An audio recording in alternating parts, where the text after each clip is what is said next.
တောက်ကြနေ့တိုင်းမှာမိတ်ဆွေရဲ့လက်ဘွားပေါ်မှာစားနေငယ်ထည့်လိုက်ပါထည့်ဘွားပြီဆိုရင်မိတ်ဆွေရဲ့လက်ကိုနားကျင်အောင်ပို့ပါကိုယ့်ရဲ့နှုတ်မှာပြောရမယ့်စကားကငါးစီမှာရှိတဲ့မကောင်းတဲ့ဉာဏ်တွေမကောင်းတဲ့အရာတွေမကောင်းတဲ့ခိုက်တက်တွေငါမဖြစ်ချင်တဲ့အရာတွေအားလုံးတို့ဒီချိန်ကစားပြီးအားလုံးထွက်သွားစေရမည်အားလုံးပျောက်ကွယ်ရမယ်ဆိုပြီးတော့စိတ်ထဲမှာတွေးပြီးတော့ကိုမဖြစ်ချင်တဲ့အရာမှန်များအားလုံးကိုပြောနေပါပြီးွားရင်လက်ပေါ်မှာသားကိုစိတ်ကျင်နေတဲ့ဒီပို့ပါပြီးသွားပြီးဆိုရင်ရေနဲ့ဖြေးချလိုက်ပါရေနဲ့ဆေးချလိုက်ပြီးတော့အဲ့ဒီဆေးချလိုက်တဲ့ရေကိုအိမ်နာမြင့်မှာလောင်းပစ်လိုက်ပါအခုကျွန်တော်ပြောတဲ့အတိုင်းကိုမိတ်ဆွေလက်လွတ်လိုက်မယ်ဆိုရင်မိတ်ဆွေတို့မှာရှိတဲ့မကောင်းတဲ့အညံ့တွေမကောင်းတဲ့ခိုက်တွေမကောင်းတဲ့အရာတွေကိုပြောက်သွားပြီးတော့ကောင်းသောအရာတွေကိုယ့်စီအမြန်ဆုံးရောက်ရှိလာမှဖြစ်တဲ့အကြောင်းမြင်နာနဲ့မြန်ဆန်လေးလုပ်လိုက်ပါခင်ဗျာကိုယ့်ရဲ့အိမ်မှာကိုယ့်ရဲ့မိသားစုမှာအတိုက်ခိုက်ရှိလို့ရှိရင်အိမ်မတန့်ဘူးညီမတန့်ဘူးတိုက်ခိုက်တွေရှိနေတယ်မကောင်းဘူးပေါ့နော်စိတ်မတန့်ဘူးလို့ခံစားရတယ်ဆိုရင်ကျွန်တော်ပြောတဲ့နည်းနဲ့ရှင်းရမယ်နော်ဘာမှမလုပ်စံနှင်းမုံသိတယ်မလားစံနှင်းမုံရှိရင်ရတယ်နော်အဲ့တော့ဖန်ခွက်တစ်ခွက်တော်၎င်းအဲ့ဒါဖလားတော်၎င်းစလုံးတော်၎င်းတစ်ခုထဲမှာရှည်ထည့်ပြီးတော့စံနှင်းမုံလေးနည်းနည်းထည့်ပြီးတော့ဖြော်လိုက်စံနှင်းရည်ဖြစ်သွားလိမ့်မယ်နော်အဲ့ဒါကိုလက်ကလေးကနေကိုင်းပြီးတော့အုံတရိသွားဟာအောင်တရိသွားဟာဆိုပြီးတော့18ခေါက်တီချုပ်ကမယ်ကျွတ်ပြီးသွားတယ်အဲ့ဒီရေနဲ့စနွင်းရေနဲ့ဇရိပေါ့နော်ကိုနေထိုင်တဲ့အိတ်ခမ်းအိမ်လုံးနှံ့နေအောင်ဒါလိုက်ပတ်လိုက်မကောင်းတာရှင်အားလုံးထွက်သွားလိမ့်မယ်တရေတစေးမကောင်းတဲ့အတိုက်ခိုက်အနှောက်ယှက်ရန်ဒီအားလုံးရှင်းသွားပြီးတော့မတိုးမတန့်ခိုက်နေတဲ့ຢာတွေအားလုံးပပြောက်သွားလိမ့်မယ်အားလုံးအေးချမ်းပြီးတော့တန့်ရှင်းသွားလိမ့်မယ်စိတ်လည်းချမ်းသာသွားလိမ့်မယ်ကိုနေထိုင်တဲ့အိမ်ကြီးမှာခိုက်နေတာတို့မတန့်နေတာတို့ဒီများလှုပ်ထားတာတွေမကောင်းတဲ့အဆောက်အအုံတွေကက်ညီနေတာမျိုးရှိရဆိုရင်အားလုံးလွန့်ထွက်ပြီးတော့ရှင်းလင်းသွားလိမ့်မယ်ကိုဘာမှအန်နေမပြနိုင်တော့အဲ့ဒီနီးနဲ့ရှင်းရမယ်ဒါကလေရှေးစရာအစင်စတဲ့သုံးခဲ့ပါတယ်အိန္ဒိယပြည်မှာလည်းသုံးတဲ့ဒါမကောင်းတဲ့တိုက်ခိုက်တွေကိုရှင်းတဲ့နီးပါနော်အဲ့တော့အားလုံးသုံးကြပါအဲ့ပြီးတော့ပတ်ဖြန်းတဲ့ခါမှာကိုကအိမ်နောက်ဘက်ကနေပြီးတော့ရှိဘက်ကိုပတ်နိုင်ပိုကောင်းတယ်နောက်ဖေးနေရာလောက်ကနေပြီးတော့ပတ်သွားပေါ့အိမ်ရှိတိပတ်ထုတ်သွားနော်ကဲနှစ်ထပ်အိမ်ဆိုရင်ပေါ်တဲ့လေကားကနေစပြီးပတ်သွားဝရဏာတိပတ်သွားပြီးတော့နော်ဟိုဝရဏာနေရာနေရှိကိုတုံချလိုက်လေရတယ်အဲ့တော့အဓိကတော့ဇတိပေါ်အားလုံးလိုက်ပတ်ပြီးတော့တန့်လိုက်တဲ့သဘောတန့်စင်လိုက်တဲ့သဘောနော်အဲ့တော့အိမ်မှာအတိုက်ခိုက်နှောက်ယှက်မကောင်းတဲ့ရန်တွေအားလုံးရှိနေရင်အဲ့ဒီမနန်လေးကိုရွတ်အဲ့ဒီနီးတိုင်းလိုက်ပြီးတော့ရှင်းလိုက်အားလုံးကြောက်ကင်းသွားပြီးတော့အေးချမ်းပါရခြင်းဟိုအတိုက်ခိုက်တွေရှင်းပြီးတော့ရန်တွေအားလုံးကိုအောင်နိုင်သွားလိမ့်မယ်မကောင်းတဲ့ဟာတွေအားလုံးလည်းရှင်းပြီးတော့ထွက်သွားပါလိမ့်မယ်ကိုယ့်ရဲ့အိမ်မှာကိုယ့်ရဲ့မိသားစုမှာဒီသူများပညာနဲ့လှုပ်ထားတာကိုတိုက်ခိုက်ထားလို့ရှိတယ်ဆိုရင်ရှင်းလင်းလန်ကြီးကိုပြောပြမယ်နော်အဲ့ဒီရေတရားကိုချိန်မယ်ဆိုရင်ရှင်းလင်းမိသားလည်းဖြစ်တယ်ကာကွယ်မိသားလည်းဖြစ်တယ်ထပ်ပြီးတော့တိုက်လို့မရဘူးပေါ့နော်အဲ့တော့တယောက်လို့ယုံနဲ့မိသားစုလုံးလုံးပါတယ်ဘာလောက်ကမလဲဆိုတော့စာရွက်တရက်မှာမိခဲပြခဲလို့ရှိခဏကြောင်းရေးရမယ်ရေးပြီးသွားရင်အဲ့ဒီစာကိုကိုယ့်ရင်ရှိမှမိရှို့လိုက်နော်တိုက်ခန်းနေတဲ့သူတွေတော့ random မှာရှို့ပေါ့လင်ပန်းတစ်ခုစလုံးတစ်ခုခံပြီးတော့ရှို့ပေါ့ညီပြင်းနေတဲ့သူတွေဒီတိုင်းပဲကျမ်းမှာရှို့ချလိုက်ပေါ့အဲ့လိုမျိုးရှို့ချလိုက်ရမယ်ရှို့လိုက်တာနဲ့ကိုယ်စီမှာကိုယ့်ရဲ့ကိုယ်တိုင်းတော်လကောင်ကိုယ့်ရဲ့မိသားစုမှာတော်လကောင်ကိုယ့်ရဲ့နေအိမ်မှာတော်လကောင်ကိုယ့်ရဲ့စီးပွားရေးကိုတော်လကောင်ပညာနဲ့လှုပ်ထားတာတိုက်ထားတာရှိရဆိုရင်အားလုံးရှင်းသွားလိမ့်မယ်တိုက်ခိုက်တယ်နော်ထပ်ပြီးတော့လည်းတိုက်လို့မရဘူးပေါ့နော်ထပ်ပြီးတော့လည်းတိုက်လို့မရဘူးကာကွယ်ပြီးသားလည်းဖြစ်တယ်တိုက်ခိုက်တယ်ရှိရဆိုတော့ရှင်းသွားမယ်အဲ့တော့နေမလို့ပေါ့နော်ဘယ်နေ့လုပ်ရတယ်ဘယ်ရက်လုပ်ရတယ်နော်ဒါပေမဲ့ညနေဆောင်ရှို့ပေးတယ်ဆိုရင်ပိုကောင်းတယ်နော်တခါရှို့လိုက်တာနဲ့ဟိုဘယ်လိုခေါ်မလဲ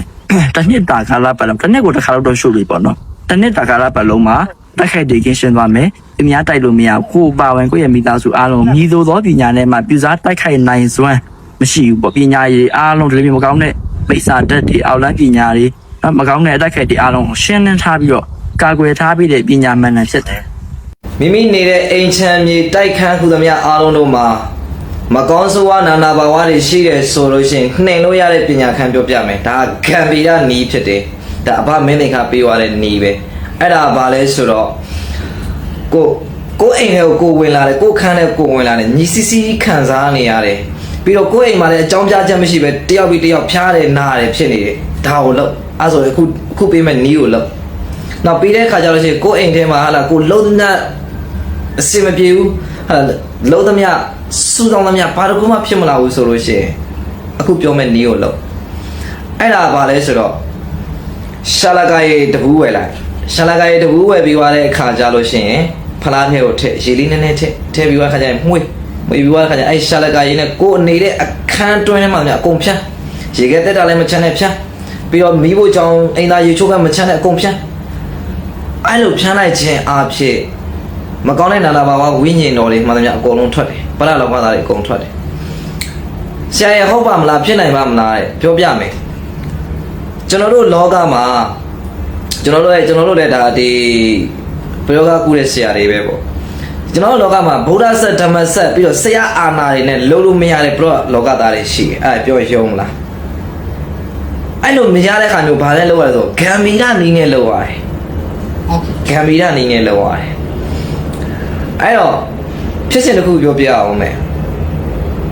မတ်သိဆိုတဲ့အမျိုးသမီးတယောက်ကကျွန်တော်နဲ့မိတ်ဆွေပဲတော်တော်ခင်မာတယ်မောင်နှမလိုပဲကျွန်တော်စီကိုညာကြီးမိုးချိုကြီးဖုံးဆက်လာတယ်။ရှာကိုဘိုးတဲ့အမကိုကူညီပါအောင်တဲ့အမခံပါတဲ့မတိုးမတန့်ခံစားရတယ်တဲ့ပြီးတော့တိတ်လုံးနဲ့အကြောင်းပြချက်မရှိပဲဖျားတယ်တဲ့။ဟဲ့အမဘလို့ဖြစ်တာတော့ဆိုတော့ကလေးတွေလည်းဖျားတယ်ယောက်ျားလည်းဖျားတယ်သူလည်းဖျားတယ်ဝင်းနေလျှော်တယ်အဆင်မပြေဘူးတဲ့။အဲ့ဒါဘယ်ရလဲဘလို့ဖြစ်လဲဆိုတော့ तू ဖုံးဆက်ပြီးပြောပြတယ်။သူ့ရဲ့တထေးမအိမ်ကိုတဲ့ तू အလှသွားလုပ်တယ်တဲ့။အဲ့သူ့တထေးမရဲ့အမေကသူ့တထေးမရဲ့အမေကဒီဆုံးရတာနှစ်ကြာကြီးအမှမကျွတ်မလွတ်ပဲနဲ့ဖြစ်နေတာအဲ့ရနေအလူလုံးတိတ်ပရိတ်တရားတွေနာကမ္မဝါတွေရွတ်ပြီးတော့ပြန်လာတဲ့ခါကျတော့အဒီမှာတိမ်သားလုံးဖြားတာပဲအဲ့မှာအလူကိုရောက်တဲ့တငယ်ချင်းကနောက်နေ့ကျတော့သူဖုံးဆက်တယ်မသိရေးတဲ့နင်းဟိုမှာအလူသွားလို့တဲ့အိမ်မှာဟဲတဲ့ငါညရီမိုးချုပ်ဖုံးညရီမိုးချုပ်တဲ့ငါအဲ့မှာအိတ်တာတဲ့ငါ့ကိုကွဲတဲ့အဖွားကြီးတယောက်အိမ်မက်လာပြောပေးတယ်တဲ့အိမ်မက်လာပြောတယ်တဲ့အဲ့ဖွားကြီးကတဲ့သူ့မှာနေတရားမရှိတော့ဘူးတဲ့သူနေလို့မရဘူးတဲ့သူ့နေရာလာလူတယ်လို့ပြောတယ်တဲ့သူအရန်စိတ်ဆိုးနေတယ်တဲ့အဲ့လိုငါအိမ်မက်မှတ်တယ်တဲ့ဆိုတော့အဲ့မတရားကြောက်သွားတယ်ကြောက်လဲကြောက်စရာပဲလေပြီးတော့သူ့အိမ်မှာလဲဟိုမှာအလှလောက်ပြီးတော့ပြန်လာတော့အဲ့မှာအကောလုံးတမိသားစုလုံးဖျားကြတယ်နာကြတယ်ပေါ့အဲ့ခါမှာကျွန်တော်ညာရင်မိုးချုပ်ဘလို့တော့ပြောကတော့စစ်ပေးလို့ရမလို့တော့ခန်းသရှင်းလို့ရခလေးတွေကလည်းရှိတော့လမ်းဖြန့်ကုန်ဘလို့လုံးဒါမျိုးတွေရှိတာတချို့တော့အရာတွေကဟိုငါပြောကားဆရာပဲငါကူးတက်တာပဲဟဲ့ဆိုတော့ဆက်ဆက်ပြီးတော့လုံးလို့မရခါတသိမမွေးကင်တွေ့ရတယ်အဲ့မှာဘာလဲဆိုတော့မတဲ့လို့ရှက်လက်ကားရှိရတော့မရှိဘူးညရမွေးချွန်နေကြီးလေအဆင်မပြေဘူးကဲအဲ့ဒါဆိုစားရှိလားဆိုစားရှိတယ်ကဲအဲ့ဒီစားကိုဗျာလို့ပကံများနဲ့ထဲလို့ဖះကိုလှူလို့ပြီးရင်လို့အဖဝိဇ္ဇာတွေစီမှာတိုင်တယ်ပြီးတော့စာမန်မိစ္ဆာတွေကိုနှိမ်နှင်းနိုင်တော့စာမန်ပေးပါဆိုပြီးတော့ဖះရှင်နဲ့အဖဝိဇ္ဇာစီမှာတိုင်တယ်လိုက်လို့ပြီးတော့အဲ့စားကိုယူပြီးတော့တခါလုံးရှင်းချလိုက်ဗျာလို့ပြောတာမသိလေကျွန်တော်ပြောတဲ့ကနားထောင် तू အဲ့လိုလိုက်လုပ်တယ်ပေါ့ဗျာ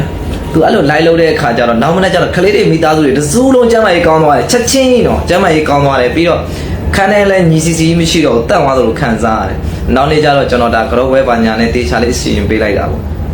ပြောချင်တာဒီမှာဘုသူရပြောပြမှာဒီဗုဒ္ဓဆက်ဓမ္မဆက်သံဃာဆက်တွေနဲ့မရတဲ့အစီရင်တွေကမရတဲ့ဟိုပရလောကသားတွေဆိုတာရှိတယ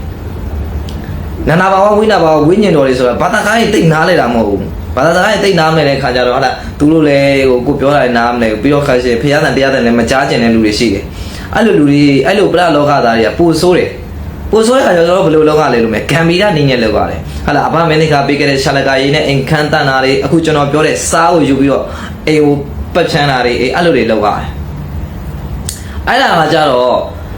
့ဒီအနောက်တိုင်း theory နောက်တိုင်းမှောပညာအရာပြောပြမယ်သိလားဝိညာဉ်တွေဟာစားကိုကြောက်တယ်အငံကိုကြောက်တယ်အချင်းကိုကြောက်တယ်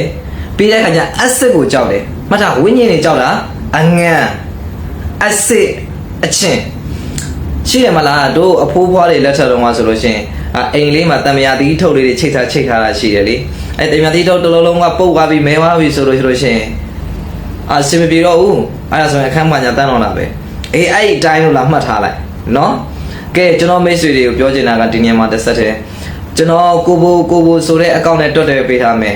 ကျွန်တော်ရဲ့ဒီကိုဗီဒီယိုဖိုင်တင်နေတဲ့အကောင့်ကကျတော့ဖရန့်ဖြစ်လက်ခံပေးလို့မရအောင်ဖရန့်ဖြစ်လက်ခံပေးလို့မရတဲ့အတွက်အဆင်မပြေအဲ့တော့အကောင့်တင်မှာကျွန်တော်ကိုဟိုဖရန့်ဖြစ်လက်ခံစေချင်တယ်ဆိုရင်ကျွန်တော်အကောင့်တင်မှာလာအပ်ပေးနောက်ပြီးတော့ကျွန်တော် TikTok ကမိတ်ဆွေတွေလည်းတခါလေးပြောချင်တယ်အဲ့ဒါဘာလဲဆိုတော့ဒီဘေးဆွေးနွေးချင်တာမျိုးဖြစ်စီ